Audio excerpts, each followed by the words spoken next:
सुप्रभात। सुपात्र की प्रतीक्षा में रहते हैं गुरुदेव। सुपात्र की प्रतीक्षा में रहते हैं गुरुदेव।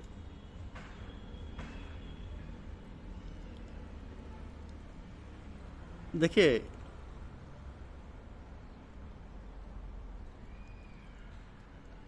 गुरुदेव को अपने साधकों का पग पग पर निरीक्षण करना होता है। ऐसे व्यक्तियों को और इन परीक्षा की घड़ियों में अपनी स्थिति पर विचार करना चाहिए कि कितनी क्षमता आई है दूसरों की अनुचित बात सुनने की और उस प्रतिक्रिया पर क्या विचार किया जाए।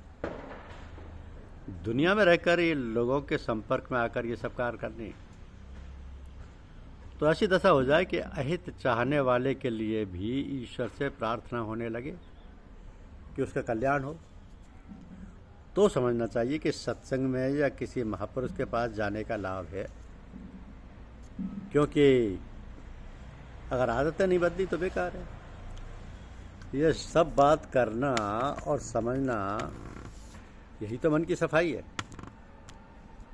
और जब मन साफ हो जाता है तो इस विद्या के महापुरुष जो संत और सद्गुरु कहलाते हैं, उस व्यक्ति विशेष में ऐसे क्रियाकलाप कर देते हैं कि वह भी दूसरों को राह दिखाने का एक द्वार बन जाता है। प्रेम, श्रद्धा और विश्वास में अडिग रास्ते पर चलते रहने से एक न एक दिन सफलता अवश्य मिलती है। ईश्वर की ओर से अनवरत दया कृपा की धार बह रही है। गुरुदेव सबको अपनी तवज्जो से, अपनी आत्मधार से सबको ऊंचा उठाते। वो तो सुपात्र की प्रतीक्षा में बैठे रहते कि यदि कोई उनकी तरफ एक पग बढ़ाने को तैयार हो तो वो 100 पग बढ़ाकर उसका हाथ थाम ले और कहे कि उठो, बढ़ो और देखो, हमारे सानिध्य से तुम्हें जो प्राप्त हो रहा है उसको प्राप्त करो। तो मनुष्य जीवन की गरिमा इस कारण नहीं है कि वो बुद्धिमान है और अपने बुद्धिबल से नवीन आविष्कार करके संसार को चकाचौंध करता रहता है। मनुष्य जीवन तभी सफल माना जाता है जब वो भगवान के कार्य में सहायक होता है। भगवान सर्वशक्तिमान, सर्वज्ञ और सर्वव्यापक है। उसे मनुष्य की सहायता की आवश्यकता कहाँ है? ये तो बड़ी विचित्र बात है कि भगवान को मनुष्य की सहायता की आवश्यकता हो। तो थोड़ा ध्यानपूर्वक सोचने से सरलता से बात समझ में आ जाएगी कि ये जगत भगवान की रचना है और उसी की ये लीला है। ये तो लीला क्षेत्र है उसका। तो संसार उसका ही रंगमंच है और सारे प्राणी उसके ही पात्र हैं। तो जो भी नाटकीय उपकरण हैं उसकी इस लीला के सहायक हैं। कुछ नाटक के पात्र तो ऐसे होते हैं जिनको जो काम बता दिया वह समझा दिया, उसी प्रकार उसे करते रहते हैं। उनके अतिरिक्त जो विशेष पात्र होते हैं एवं हीरो हीरोइन, नायक नायिका होते हैं, उनके ऊपर तो सारी लीला की जिम्मेदारी रहती है। तनिक भी गड़बड़ी हो गई अभिनय में तो सारी लीला देखने का आनंद या रंग फीका पड़ जाता है। तो मनुष्य इसी विशेष श्रेणी में आता है। वो मनुष्य जो वास्तव में मानव कहलाने का अधिकारी है, भगवान के तुल्य है। तो नाटककार निर्देशक की इच्छा अनुसार काम नहीं करता तो डांट फटकार पड़ती है, कोड़े भी पड़ते हैं और उनसे बार बार अभिनय कराया जाता है। फिर इसमें समय चाहे जितना लग जाए।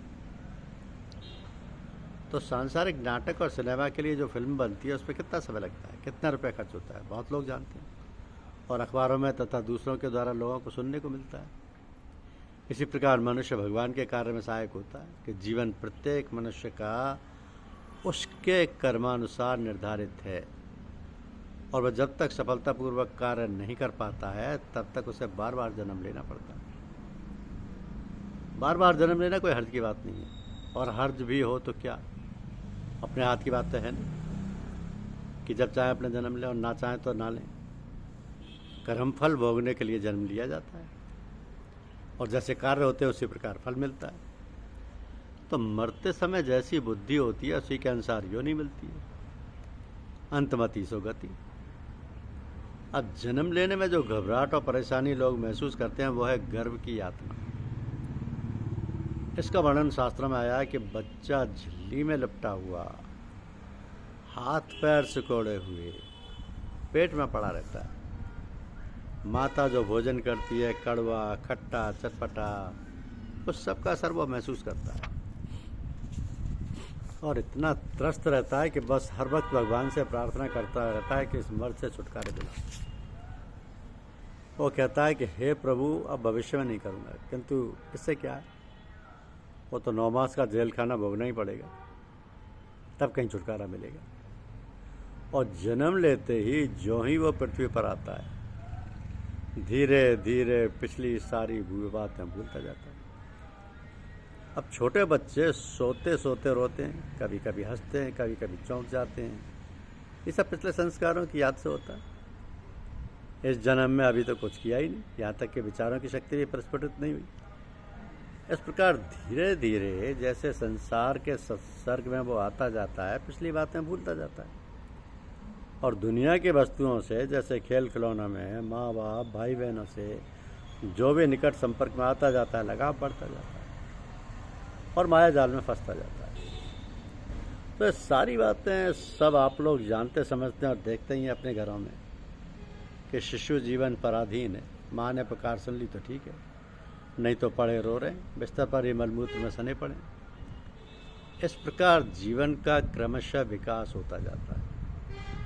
जब पूर्ण रूप से इंद्रियां विकसित हो जाती हैं और समझबूझ पैदा हो जाती है, तब धर्म का बोध कराया जाता है, कर्तव्य परायणता सिखाई जाती है।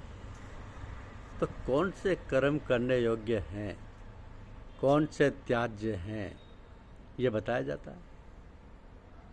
जब मनुष्य बन जाता है और कर्तव्य कर्म करना शुरू करता है, तब सारे ईश्वरीय नियम लागू हो जाते हैं और उस पर करने न करने की पूरी जिम्मेदारी और भोग योग सभी आ जाता है और तभी पात्र को पात्र का होना समझा जाता है।